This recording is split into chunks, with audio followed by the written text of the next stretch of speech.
Salut à toutes et à tous, amis pêcheurs. C'est votre expert des rives et des lacs préférés de retour pour un pronostic de Clava qui s'annonce passionnant. Aujourd'hui, on va décortiquer ensemble le 18 novembre 2025 en Suisse.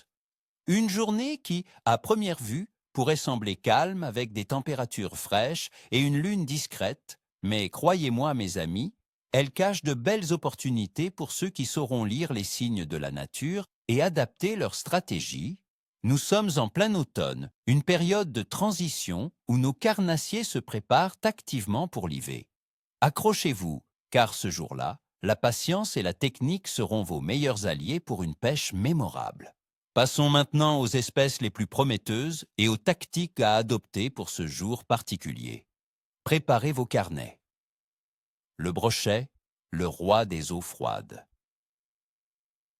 Le brochet, notre cher ami le brochet, est le roi incontesté de la pêche automnale en Suisse. Avec les eaux qui se refroidissent comme progressivement, il entre en plein frénésie alimentaire, cherchant à accumuler des réserves avant l'arrivée de l'hiver. Où chercher? Mes amis, concentrez vos efforts près des structures immergées.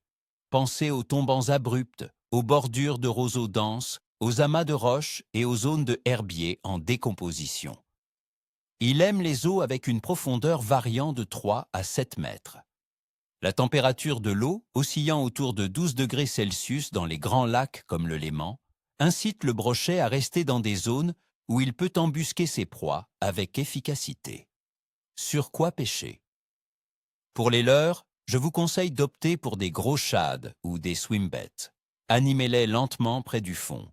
Les jerkbait suspending, qui restent immobiles pendant de longues secondes entre deux animations, peuvent également déclencher des attaques féroces de brochets méfiants. Côté couleur, privilégiez les teintes naturelles, comme le blanc, le vert olive ou le motif perche.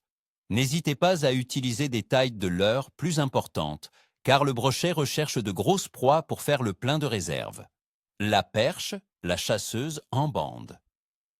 Toujours présente et combative, la perche est une excellente cible en cette saison. Elle se déplace en banc et peut offrir de belles sessions si vous trouvez son école. Où chercher? Les perches se regroupent en bancs plus profonds, souvent entre 5 et 10 mètres de profondeur. Recherchez-les près des structures comme les piles de pont, les éboulis rocheux ou les bordures des hauts fonds. La baisse des températures de l'eau les pousse à se rassembler, ce qui rend la pêche plus ciblée. Sur quoi pêcher? De petits leurres souples, comme des grubes ou des shad montés sur des têtes plombées légères, sont parfaits. La pêche à la verticale avec des petits madaïs ou des blades peut s'avérer très productive, surtout si vous repérez un banc au sondeur. Côté couleur, alternez entre les vifs et les naturels en fonction de la turbidité de l'eau. Une petite astuce. N'oubliez pas un hameçon simple sur le dos du leurre pour les touches délicates. Le sandre, le mystérieux chasseur du fond. Ce poisson mystérieux et délicat comme les autres carnassiers profite de l'automne pour se nourrir activement avant l'arrivée du grand froid. Où chercher? Le sandre aime les eaux turbides et les zones plus profondes. Concentrez-vous sur les fosses et les chenaux des rivières, ainsi que sur les zones où le fond est dur, loin de la vase.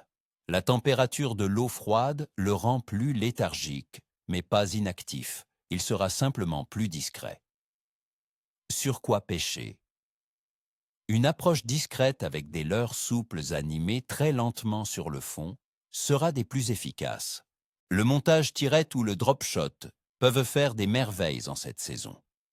Pensez aux couleurs sombres par temps couvert et aux couleurs plus vives si le ciel s'éclaircit.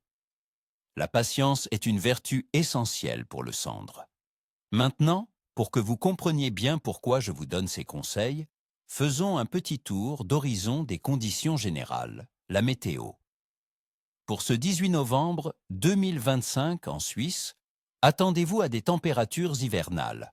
Le matin, elles oscilleront entre un minimum de -7 et un maximum de 1 degré Celsius pour atteindre un maximum d'environ 8 degrés Celsius en milieu de journée.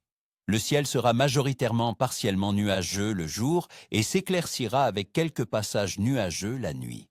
Les précipitations seront faibles, avec une très faible probabilité de neige, environ 5%. Le vent soufflera du sud-est, avec une brise modérée d'environ 15 km par heure. Un point crucial, la pression atmosphérique devrait rester relativement stable, ce qui est généralement un bon signe pour l'activité des poissons.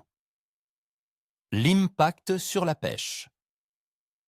Ces conditions hivernales incitent les poissons fourrages à se regrouper pour se protéger du froid, et nos carnassiers suivent naturellement le garde-manger.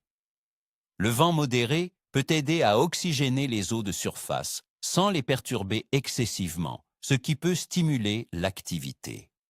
La stabilité de la pression est un facteur clé pour l'activité des poissons, qui n'apprécient guère les changements brusques et préfèrent les périodes de calme. La température de l'eau.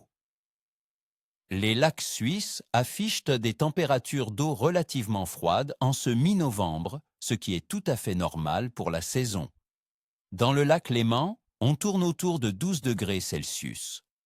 Le lac de Neuchâtel est prévu à environ 6 degrés Celsius, tandis que d'autres lacs varieront entre 9 et 14 degrés Celsius. Haché. L'impact sur la pêche. Cette baisse de la température de l'eau marque le début de la période hivernale pour la plupart des poissons. Les espèces de fond et les carnassiers sont généralement plus actifs dans ces eaux plus froides, cherchant à accumuler des réserves de graisse avant les rigueurs de l'hiver. Les poissons blancs, en revanche, seront plus léthargiques et se tiendront près du fond ou dans des zones abritées pour économiser leur énergie. La phase de la Lune. Le 18 novembre 2025, nous serons en phase de dernier croissant, avec une illumination d'environ 5%. Nous sommes très proches de la nouvelle lune qui aura lieu le 20 novembre. L'impact sur la pêche. Traditionnellement, certains pêcheurs considèrent cette phase lunaire comme neutre, voire moins propice que les pleines ou nouvelles lunes. Cependant, et c'est mon expérience qui parle, si les autres conditions sont réunies, comme une température de l'eau stable et une météo constante, l'influence de la Lune sera secondaire. Il faudra peut-être faire preuve de plus de finesse et de patience dans l'animation des leurres.